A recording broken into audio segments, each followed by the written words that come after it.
All right, linkage institutions, we're going to go over lobbying. So we have a few different types of lobbying that interest groups engage in. They hire lobbyists to do, and so we'll go through that in this video. All right, so what is lobbying? So definition is to persuade political leaders to support the group's position. To persuade political leaders to support the group's position. All right, you're going to get the gist, I think, from a lot of these slides, that lobbying is viewed pretty negatively by the public. So again, just to kind of back up and get a little bit of big picture here, remember in the section about interest groups, so interest groups hire people, and these people are called lobbyists, and it is their job to make sure that politicians do what the group wants them to do, regardless of what the people want. And so that's why they're viewed negatively. All right, the most common way that we think of lobbyists comes in this regard, that they lobby Congress. And the way that they lobby Congress is by providing information to congressmen. So in that last slide, there was a picture, and it was where it showed like a lobbyist pencil drawing the candidate or the politician's speech. That kind of thing is somewhat realistic.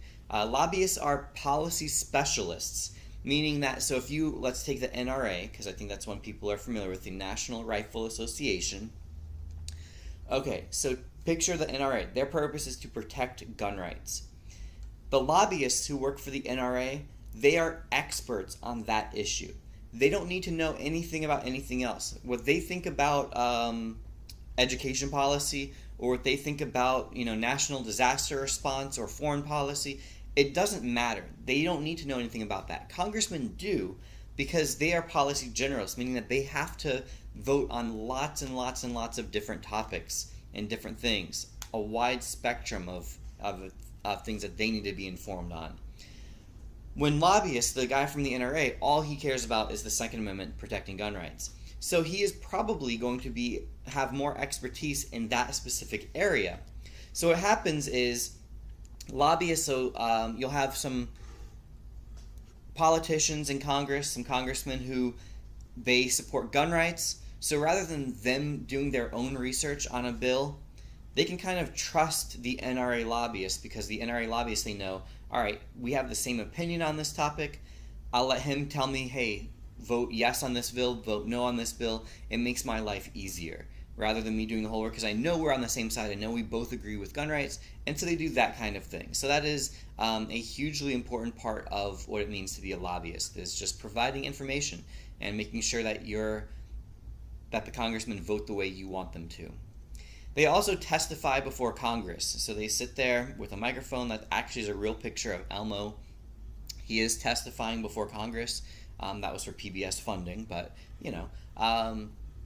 this is essentially what it looks like. They would sit there in front of a congressional committee, and they would answer questions, and they would try to convince the congressional committee to vote the way that they want them to vote on something. They also lobby the courts. I want to make sure, hopefully, that we understand this distinction. When we talk about them lobbying the courts, they are not sitting down and having face-to-face interaction with judges, because that is improper and illegal. Excuse me. So in this case, what they're doing is they're going to be providing written briefs, and there's something called amicus curiae briefs. For now, we're going to skip that. We're going to talk about that when we get to the judicial chapter. So we'll get there eventually. The type we will talk about right now is called litigation. Litigation, essentially what that means is taking something to court. And so you have your definition there: file lawsuits to change policy through the courts. And so I'm going to give you the example of Plessy versus Ferguson. This is an example we'll talk about multiple times in class this year. So if you remember the story of Plessy versus Ferguson, see that cartoon on the right? That's what this is depicting.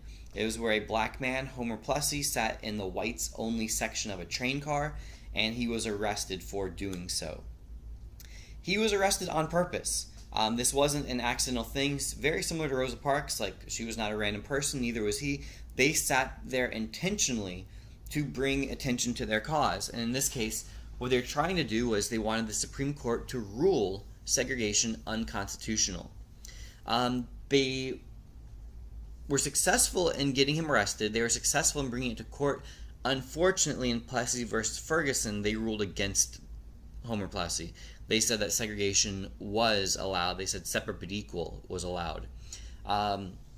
So again, the idea here, I'm giving you an unsuccessful example, but that was how an interest group tried to use litigation, because they actually put an ad in the newspaper saying we need a volunteer to come and to get arrested for this. So it was an interest group trying to change policy. If see that picture on the left-hand side, that's actually Homer Plessy, and he might not look like he's particularly black. See the difference between the cartoon version of him and the real version of him.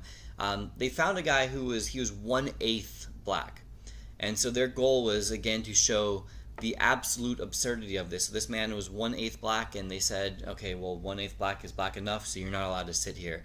And so again, they got like the lightest skinned person they could. They called the cops ahead of time so that there would be a police officer there when he was sitting down, and so that he would be arrested. The whole thing was staged and orchestrated so that they could try to change policy. All right, we have grassroots lobbying. This is when the interest group, rather than going to the members of the government, so rather than focusing on the courts or on Congress or the president, they go to the citizens and they try to persuade citizens about an issue. And so I use this example, Choose Life. If you've ever been on the Turnpike or I-95, I think once you get out of Palm Beach County, you'll start seeing a ton of pro-life billboards all over the place. And so that's an example of grassroots lobbying, because the billboards aren't there designed to change the opinion of congressmen. What they're trying to do is to change the opinion or persuade citizens about that issue. And so then the hope, and this is the key part, so if you want to add something to this, I would. Grassroots lobbying only works if the citizens then do something. So what would that something be? Well, citizens could contact their government. Citizens, could vote for members of the local government or state government or national government. Vote for people who share that same opinion about that issue. Again, contacting government, demanding that this issue be heard. Those sorts of things. So grassroots, you go to the people. Typically you do this with simple, easy to understand issues, or ones that have emotional appeal. That would be a good strategy. This has been a LaMoney production.